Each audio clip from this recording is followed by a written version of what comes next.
Bonjour à vous tous. Alors, cette vidéo sera dédiée à la correction de la première fiche de TD de la microéconomie, celui en relation avec l'équilibre sur le marché de concurrence pure et parfaite. Alors, c'est un travail qu'on a déjà fait en cours, mais c'est destiné aux gens qui n'ont pas pu assister. Alors, on commence par le premier exercice. Alors, sur le premier exercice, on a une entreprise qui présente sur le marché une offre d'un produit P1. Et ce marché il est caractérisé par un mode de concurrence pure et parfaite. Le prix de marché est de 27 et l'entreprise a une structure de coût qui est illustrée par le tableau suivant, qui décrit la relation entre les quantités et le coût total. Bon, alors là, première question, quelle relation existe à l'équilibre entre la recette marginale et le coût marginal en courte période? Alors là, il faut revenir sur la condition, première condition de l'équilibre, celle de profit maximum. Alors lorsqu'on cherche à maximiser le profit, on a la première dérivée de profit qui est égale à 0, ou bien la dérivée P profit égale à 0. Alors le profit étant défini comme étant la recette totale moins le coût total, sa dérivée c'est tout simplement la dérivée de la recette totale moins la dérivée du coût total. Ça veut dire c'est la recette marginale moins le coût marginal qui doit être égal à 0 pour une condition de maximisation.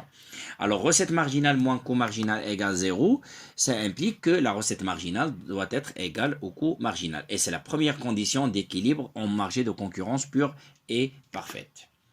Alors, donc, si bien sûr on peut développer cette relation, on sait bien que dans un marché de concurrence pure et parfaite, la recette marginale est égale à la recette moyenne, égale au prix de marché qui est constant. Alors, ce qui fait que le coût marginal doit être égal au prix. Deuxième question, calculer la recette marginale et le coût marginal à partir de l'exemple qu'on a. Alors là, je vais donner le tableau avec les calculs et je vais expliquer à chaque fois comment on fait pour pouvoir calculer certains éléments. Alors par rapport au coût total, c'est donné, la quantité vous l'aviez, le coût total il est donné. Et on commence par la recette totale. Alors le calcul de la recette totale, tout simplement la recette totale dans un marché de concurrence pure et parfaite, dont le prix il est fixe, c'est la quantité multipliée par le prix de marché. Alors dans notre cas, c'est la quantité.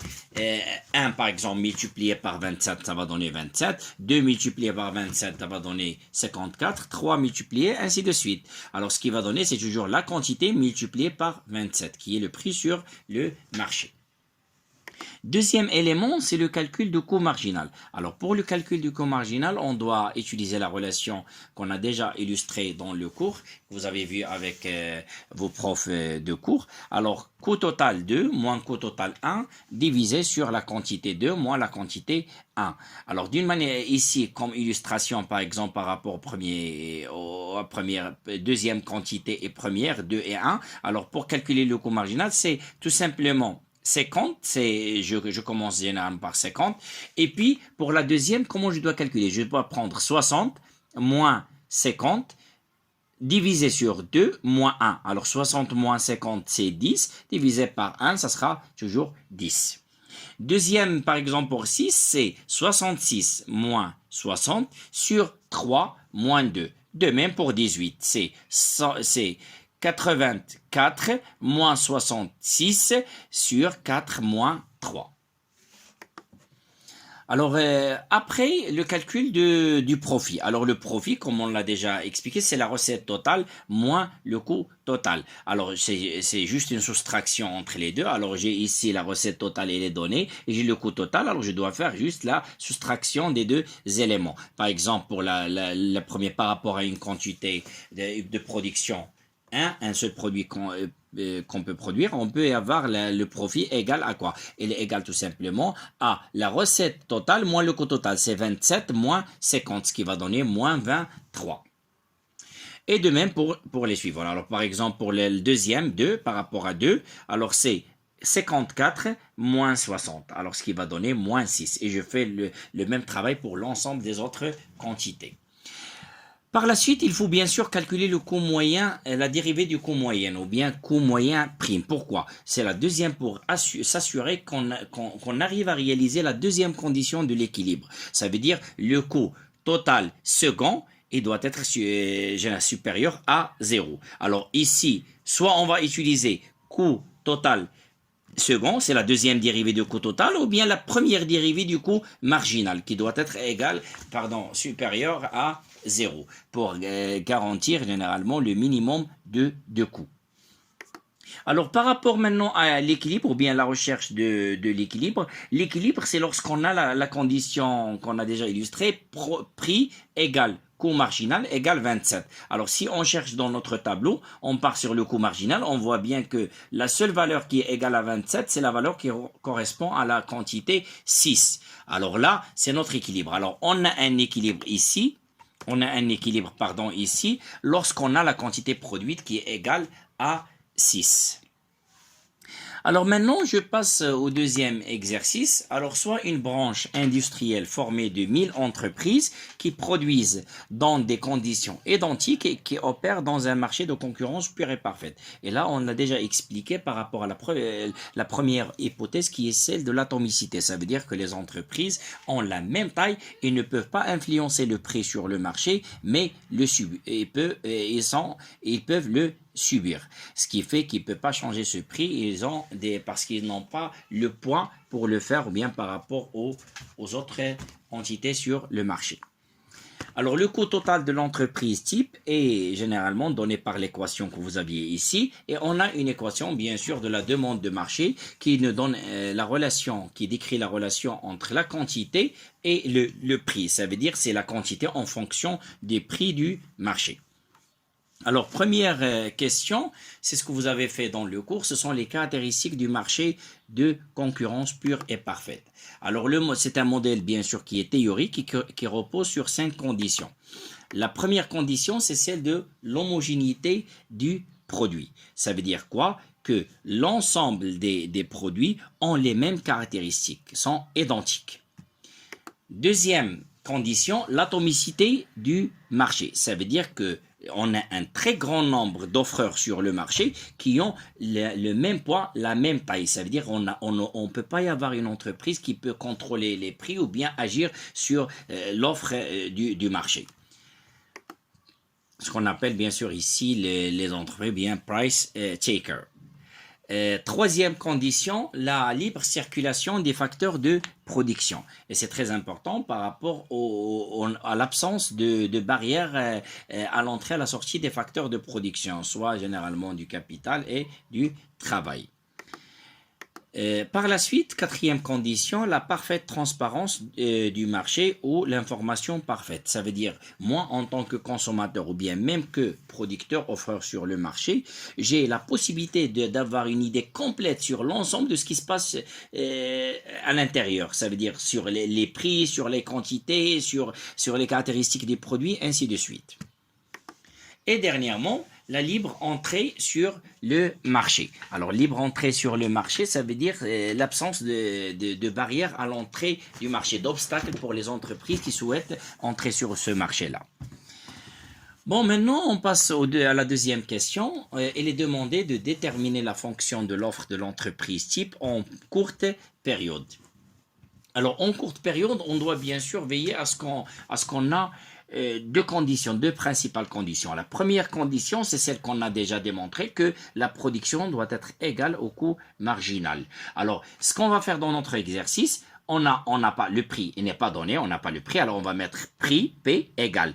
Et coût marginal, c'est quoi exactement? C'est la dérivée première de la fonction du coût total qui est déjà donnée dans l'énoncé de l'exercice. Alors je vais prendre la fonction du coût total et je vais faire la dérivée pour avoir la fonction qu'on a ici. Ça va devenir 20K plus 10. Alors P égale 20Q plus 10, ce qui va faire qu'on peut écrire la quantité en fonction des prix. Alors, sa quantité est Q égale P moins 10 sur 20. Alors là, on a déjà une fonction de l'offre de l'entreprise.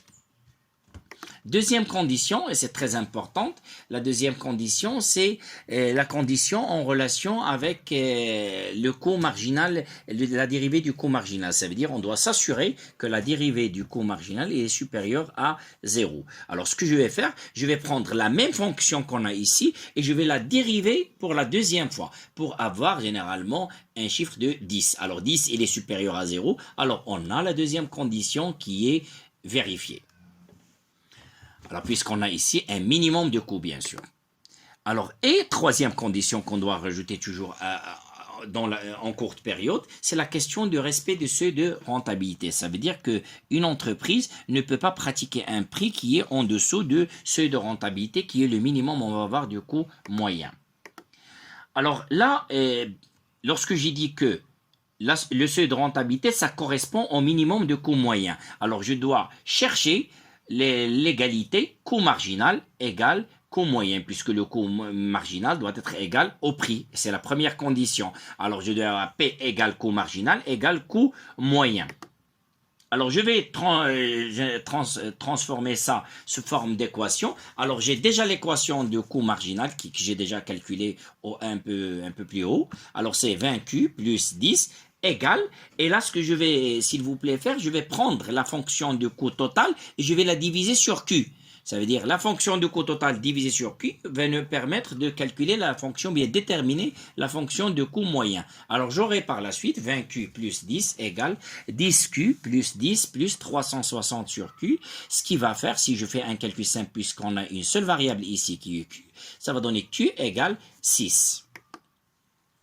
Alors là, si je trouve automatiquement que la quantité égale 6 qui correspond au seuil de rentabilité, je peux calculer le prix minimum. Alors, le prix qui correspond au minimum de coût moyen, c'est 130. Alors, comment j'ai calculé ça? Tout simplement en remplaçant la quantité par sa valeur. Alors, ici, par exemple, si je prends celle-ci, je vais remplacer Q par 6 et je peux trouver le prix. Alors, le prix égale minimum de coût moyen doit être égal à 130. Alors ça, c'est le minimum de coût moyen qui correspond au seuil de rentabilité. Alors, l'offre individuelle de l'entreprise. Alors, l'entreprise, il est une fonction de l'offre qui peut être écrite comme suite. Q égale P moins 10 sur 20.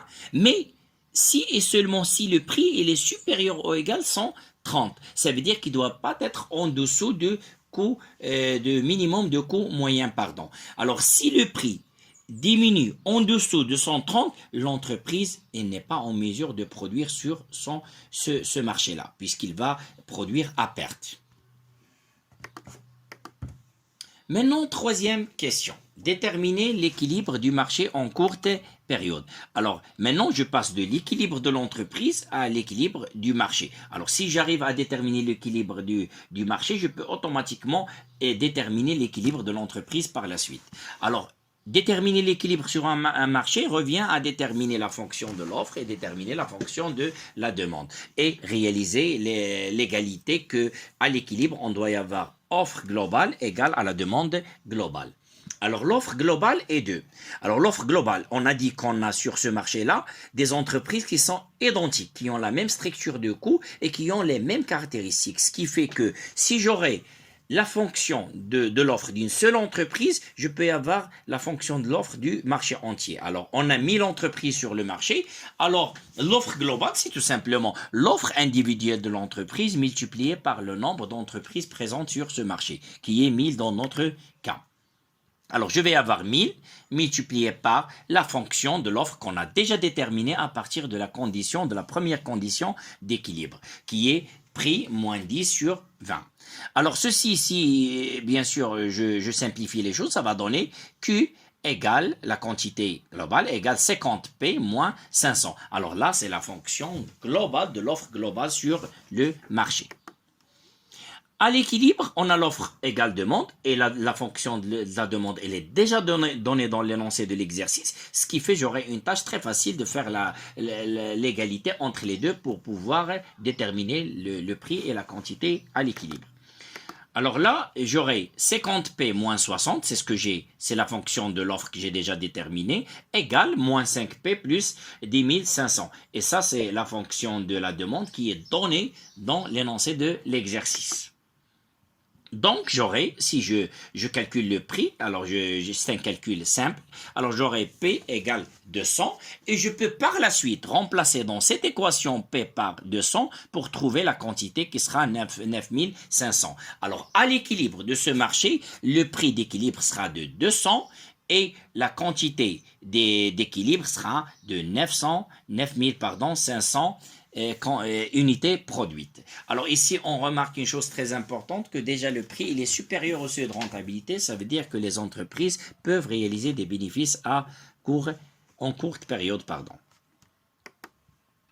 Quatrième question, déterminer le profit de l'entreprise. Alors, l'offre de l'entreprise, on a déjà déterminé l'équation. Alors, on a l'équation, c'est P moins 10 sur 20. Alors, ce que je vais faire tout simplement, je vais mettre Q à l'équilibre. Je vais remplacer P par sa valeur. Ça veut dire la P par sa valeur, c'est 200. Alors, je mets ici 200 moins 10 sur 20. Ça va donner 9,5. Ça veut dire que sur ce marché à l'équilibre, chaque entreprise peut produire ou bien doit produire 9,5 unités de produits. Alors le profit, alors après, lorsque je détermine la quantité, je passe pour déterminer le profit. Le profit, on a dit, c'est recette totale moins coût total. Alors je reviens ici, alors la recette totale, c'est clair, si l'entreprise va produire 9,5 unités, alors il va être multiplié par le prix de vente pour y avoir la recette totale. Alors c'est 200 qui est le prix, multiplié par 9,5 qui est le nombre d'unités produites par l'entreprise. Moins, et je vais prendre l'équation du coût total, que j'ai déjà dans l'énoncé, et je vais remplacer dedans, par 9,5. Et lorsque je vais remplacer par 9,5, je peux trouver le coût total de l'entreprise. Alors, si je fais ce calcul-là, j'aurai le résultat qui est 542,5. Alors, chaque entreprise, lorsque le marché est en équilibre, en courte période, il peut réaliser un profit net de 542,5 unités monétaires. Cinquième question, et la dernière, c'est l'équilibre, la détermination de l'équilibre en longue période. Et ça, vous l'avez fait dans le cours. Je vais faire un rappel là-dessus, s'il vous plaît, que en longue période, les entreprises, lorsqu'ils vont réaliser qu'un bénéfice est sur ce marché, ils vont intégrer ce marché pour chercher une partie ou bien capter une partie de ce profit. Alors, les entreprises commencent à s'affilier sur ce marché-là jusqu'à ce que on aura le prix qui s'installe en longue période, qui va correspondre au minimum de coût moyen qu'on a déjà calculé, qui est de 130. Ça veut dire que les entreprises vont commencer à s'affilier sur ce marché-là jusqu'à ce que le prix va commencer à diminuer, jusqu'à ce qu'il devienne un niveau qui correspond au minimum de coût moyen, qui sera de 130. Et lorsque les entreprises vont pratiquer ce prix-là, ils vont réaliser un bénéfice qui est égal à 0. Et on a expliqué déjà qu'en dessous de ce prix-là, les entreprises ne peuvent plus produire sur ce marché. Pour le troisième exercice, il est demandé sur un marché de concurrence pure et parfaite de déterminer premièrement le prix d'équilibre. En donnant deux équations ici, s'il vous plaît, on a P égale moins 0,5 Q plus 8 et la deuxième P égale 0,5 Q plus 6. Alors ça, une chose très importante que vous devez faire lorsque vous avez deux équations comme ça, la première question vous posez, quelle est l'équation de l'offre et quelle est l'équation de la demande. Alors pour déterminer, il faut se méfier généralement de signe de A. Alors ici, on a un signe négatif, ça veut dire qu'il y a une relation dans le sens opposé entre les variations de P et les variations de Q. Ça veut dire lorsque P augmente, la quantité diminue et inversement. Alors là, c'est une équation de demande. Et deuxièmement, lorsque le prix augmente, la quantité augmente. Lorsque le prix diminue, la quantité diminue. Alors c'est une fonction de l'offre parce que pour une entreprise, lorsque le prix augmente, elle a tendance à augmenter son offre et inversement. Alors la première équation, c'est celle de la demande et la deuxième est celle de l'offre. Et je redis une fois, ça dépend de signe. Dans ce cas-là, je dis parce qu'il y a toujours des exceptions. Alors de signe de A. Alors, par rapport à la première question, il est demandé de déterminer le prix de l'équilibre. Alors, l'équilibre, c'est tout simplement l'égalité entre les deux fonctions. Alors, j'aurai la première fonction égale la demande. C'est l'offre égale la demande. Alors, l'offre égale la demande, si je fais l'égalité entre les deux termes, j'aurai, par calcul simple, la quantité égale 2 et le prix égale 7. Alors, à l'équilibre, la quantité offerte par l'entreprise doit être égale à 2 et les prix doivent être sur le marché égal à 7. Bien sûr, ici, je parle de l'offre globale et la demande globale. Deuxième question, c'est par rapport à déterminer le prix d'équilibre suite à un impôt indirect de 1,5. Alors, ce qu'on va faire ici, on va, s'il vous plaît, prendre l'équation de l'offre. Et sur l'équation de l'offre, on a le prix qui est égal à 0,5Q plus 6. On doit rajouter 1,5 qui est un C, qui est une constante. C'est l'impôt indirect qui est imposé par l'État. Au prix. Alors, on aura une fonction qui est P égale 0,5Q plus 7,5. C'est la nouvelle équation suite à une augmentation d'impôt indirect de 1,5. Et on fait le même travail qu'on a fait auparavant à l'équilibre, l'offre égale la demande. Alors 0,5Q plus 7,5 égale moins 0,5Q plus 8. C'est la fonction de la demande qui n'a pas changé. Mais la fonction de l'offre, c'est la nouvelle fonction de l'offre. Et par calcul simple, je vais trouver un nouvel équilibre qui est Q égale 0,5, la quantité, et prix égale 7,25. Maintenant, je passe à la troisième question, déterminer l'équilibre suite à une augmentation de la demande de 100% et compte tenu de l'impôt de 1,5. Alors, le changement qui est l'augmentation de la demande de 100%, c'est une variation dans la pente. La pente, c'est A. Alors, si je prends l'équation qu'on avait déjà, il y avait P égale moins 0,5 Q plus 8. Alors, moins 0,55, c'est la pente. Alors là, on aura une augmentation de la pente. Ça veut dire qu'on va y avoir moins 0,5 sur 1, si c'était sur 1, plus 0,1 qui est 100%. Q. Alors, on aura un changement au niveau de la pente puisque la demande augmente. Plus 8. Alors là, c'est la transformation que va subir la fonction de l'offre, de la demande, pardon. Alors, et on aura, si on simplifie, on aura P égale moins 0,25Q plus 8. C'est juste, on a recalculé A. Alors, à l'équilibre, je vais refaire le même travail. Je vais prendre la nouvelle fonction de la demande, c'est ça, égale la fonction de l'offre compte tenu l'augmentation de 1,5. C'est ça, c'est la même fonction 0,5Q plus 6 plus 1,5. Et je vais faire l'égalité pour trouver le troisième équilibre qui est Q égale 2 et le prix égale 7,5. Passons maintenant à l'exercice numéro 4. Alors, l'exercice pour l'information, s'il vous plaît, que l'exercice numéro 4, ça ressemble beaucoup à l'exercice numéro 2. Ce sont juste les chiffres qui changent, mais c'est la même logique. C'est pour ça que je ne vais pas faire l'ensemble de l'exercice, mais on va faire juste, je vais expliquer des détails pour pouvoir faire la comparaison avec ce qu'on a fait au niveau de l'exercice numéro 2. Alors, dans un marché de concurrence pure et parfaite, on a Q égale moins 40P plus 4100. Ah, ça, c'est la fonction, s'il vous plaît, de la demande, puisque la pente, elle est négative. Et là, on a une fonction de l'offre, Q égale 20P moins 100. Alors, ce qui est demandé, c'est déterminer l'équilibre. On va refaire le même travail. On va faire l'égalité entre l'offre et la demande. Alors, je vais faire moins 40P plus 4100 égale 20P moins 100. Et je peux calculer directement, je peux calculer le P et calculer qui. Je ne vais pas les faire ici, s'il vous plaît, c'est un calcul qui est simple et ça ressemble, j'ai dit, à ce qu'on a fait au niveau de l'exercice numéro 2. Deuxième question. On suppose que le marché est composé de 200 entreprises et que le coût total, c'est 5Q carré plus 5Q plus 100. Déterminer l'équilibre de l'entreprise en courte période. Alors, on va refaire le même travail, les trois conditions qu'on a déjà expliquées. Alors, première condition, on doit y avoir P égale coût marginal. Et P, alors ça veut dire que P égale la dérivée de la fonction de coût total, ce qui va donner 5Q plus 5. Et on va y avoir la fonction de l'offre qui est Q égale P moins 5 sur 10.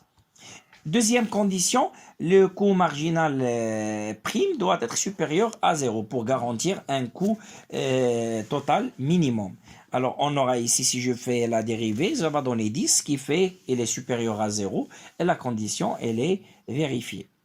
Troisième condition, c'est par rapport au respect, bien sûr, de seuil de rentabilité. On va refaire s'il vous plaît, le même travail qu'on a fait. On doit calculer le seuil de rentabilité et vous devez revoir la correction de l'exercice numéro 2. La même logique. Alors, à vous de le faire pour s'entraîner un petit peu. Et vous avez déjà la correction de TD. Vous pouvez comparer les résultats. Maintenant, dernier exercice, c'est l'exercice numéro 5 qui est un peu différent. Alors, le coût total d'une entreprise en situation de concurrence pure et parfaite est 2. Coût total, c'est ça la fonction, s'il vous plaît, qui est dans une fonction de troisième degré. Après avoir déterminé l'équation de l'offre de cette entreprise en courte période, calculez son profit lorsque le prix de marché est égal à 14,75. Alors, on part pas à pas, s'il vous plaît. La première chose qu'on doit déterminer, c'est l'équilibre de l'entreprise. Alors, là, on va évoquer la première condition, que le profit doit être à son maximum. Ça veut dire P' égale 0. Alors, si je fais bien sûr la dérivée de profit, on va retrouver l'équation qu'on a déjà, ou bien l'égalité qu'on a déjà évoquée auparavant dans les exercices précédents. C'est coût marginal doit être égal le prix à l'équilibre. Alors, ce qui va donner, il va nous donner une équation sous forme 3Q au carré moins 12Q plus 20 moins P. Alors, si on voit bien, c'est une équation de deuxième degré. Et là, l'équation de deuxième degré, c'est pas si facile de déterminer le Q. Alors, ce qui fait, on doit procéder par déterminant. Alors, on va calculer le déterminant. Le déterminant d'une équation de deuxième degré, c'est delta égale P carré. P, s'il vous plaît, ici, P, c'est 12. P, c'est moins 12, pardon. P, c'est moins 12. Et A pour nous, c'est 3. A, c'est 3, ici. A, c'est 3. B, c'est moins 12. Et C, c'est ça. C, c'est 20 moins P. Alors, l'équation, la forme de l'équation, c'est A, x au carré, plus bx plus c. C'est la forme d'une équation de deuxième degré. Alors, on va calculer le déterminant, s'il vous plaît. Alors, je vais remplacer chaque membre par sa valeur. Alors, 12 à la puissance 2, 144, moins 4 qui est 4 multiplié par 3. 4 ici, s'il vous plaît, comme je l'ai expliqué, c'est 4 multiplié par 3, qui est A. 4A. Multiplié par C, qui est 20 moins P. Égale 12P moins 96, supérieur à 0. Alors, supérieur à 0, déjà que l'entreprise peut y avoir deux racines. Deux racines, ce sont les deux racines qu'on va avoir. C'est Q1, on va y avoir deux résultats. Quantité 1 ou bien la quantité 2. Et je peux dire, même mathématiquement, c'est E. Mais ici, on doit y avoir une seule quantité produite. Alors, la première forme, ici, s'il vous plaît, pour les racines, je vais expliquer. La première racine, c'est toujours moins B. Vous pouvez revoir, s'il vous plaît, c'est une formule mathématique. C'est moins B plus, ici, s'il vous plaît, plus racine carrée de delta, voici delta, on l'a calculé déjà, 12P moins 86, c'est delta, moins B plus racine carrée de delta sur 2A. 2A, s'il vous plaît, A c'est 3. 2A, 2 multiplié par 3, ça va donner 6. Alors, c'est la première racine. Deuxième racine, c'est aussi moins P, moins 12, c'est 12, moins racine carrée de delta qui ne va pas changer. La seule chose qui va changer, s'il vous plaît, ici c'est plus et ici c'est moins. C'est la seule chose qui va changer. Ça, c'est moins P plus, et ça, c'est moins P moins. Sur 2A, 2 multiplié par 3, 6. Alors là, on a deux solutions possibles, soit Q1, soit Q2. Alors, pour trancher, on doit généralement voir la deuxième et la troisième condition. Pour la deuxième condition, on doit y avoir coût marginal prime supérieur à 0. C'est la condition de minimisation du coût total. Alors là, on a, si je fais la dérivée deuxième fois de cette équation, alors ça va donner 6Q, moins 12, qui est supérieur à 0, mais à condition que Q doit être supérieur à 2. Si Q égale à 1, 6 multiplié par 1, c'est 6, moins 2, ça va donner un chiffre négatif. Alors, on a ici la deuxième condition qui est réalisée lorsque généralement Q est supérieur à 2. Alors voici déjà, on a une première condition, que Q doit être toujours être supérieur à 2. Alors c'est ce qu'on appelle la fonction pour avoir une fonction de coût marginal qui est croissante. Parce que pour avoir une fonction de coût marginal croissante, sa dérivée doit être supérieure à 0. Ce qui fait que la quantité ici doit être supérieure à 2. Alors, on n'a pas tranché pour le moment, parce qu'on a toujours deux choix, soit Q1, soit Q2. Alors, pour trancher, on doit passer à la troisième condition, c'est le seuil de rentabilité. Alors, le seuil de rentabilité, pour le calculer, doit être le seuil de rentabilité, c'est le minimum de coût moyen. Ça veut dire, pour trouver le minimum de coût moyen, je vais faire la dérivée de coût moyen. Alors, coût moyen, je vais prendre la fonction de coût total et diviser sur Q et faire la dérivée. La dérivée du coût moyen égale à 0. Je vais mettre égal à 0. Alors, si je fais ceci, ça va donner Q au carré, moins 6Q égale 0. Alors, on peut calculer facilement Q égale 3. Et je peux remplacer dans la fonction de coût moyen Q par 3 pour trouver le minimum. Q minimum de coût moyen égale 11. Alors, mon travail ici vient de commencer concernant le choix de la quantité. Puisque ici, on doit respecter que le prix doit jamais être en dessous de ceux de rentabilité. Ce qui fait, je vais remplacer ici, 11, qui est le prix minimum, qui correspond au minimum de coût moyen. C'est le prix qui correspond à 0 bénéfice pour l'entreprise. Alors, je vais remplacer dans Q1 et Q2, je vais remplacer 11 ici. 11. Le prix, P, je vais remplacer par 11. Alors, je vais trouver pour la première égale à 3 et la deuxième égale à 1. Alors, déjà la première, elle est à éliminer. Pourquoi? Parce que on voit ici que la quantité égale 1. Et on a dit auparavant que la quantité doit être supérieure à 2 pour que l'entreprise puisse réaliser des bénéfices. Ce qui fait que ici, je vais prendre le premier choix qui est la fonction croissante. C'est égal à 3 puisqu'il est déjà supérieur à 2. Et par conséquent, ici, si je remplace déjà, si vous voulez faire un autre, si je remplace par 3 la quantité dans le coût marginal, je vais trouver coût marginal prime, pardon, je dois trouver une valeur qui est généralement négative ou bien une valeur positive pour dire est-ce que la fonction de coût marginal elle est croissante ou décroissante. Alors, je vais prendre la valeur. Déjà, ici, le choix, elle est évident, puisqu'on doit y avoir une quantité supérieure à 2, je vais choisir 3. Mais jamais si vous n'avez pas cette condition qui vous facilite les choses, vous devez retourner toujours pour remplacer ces deux valeurs dans la fonction Qm' pour trouver généralement est-ce que cette fonction va donner un chiffre qui est positif ou bien négatif pour savoir est-ce que la fonction de coût marginal elle est croissante ou décroissante. Et on va retenir enfin la fonction qui est croissante. Dernièrement, la fonction de l'offre de l'entreprise, je peux la déterminer facilement. C'est Q, puisque j'ai fait mon choix. C'est 12 plus 12.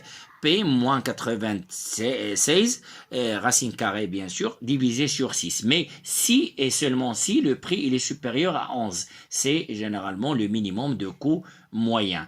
Et c'est le point à partir duquel l'entreprise peut réaliser des bénéfices. En dessous de ce point-là, ou bien de ce prix-là, l'entreprise ne peut pas réaliser de bénéfices.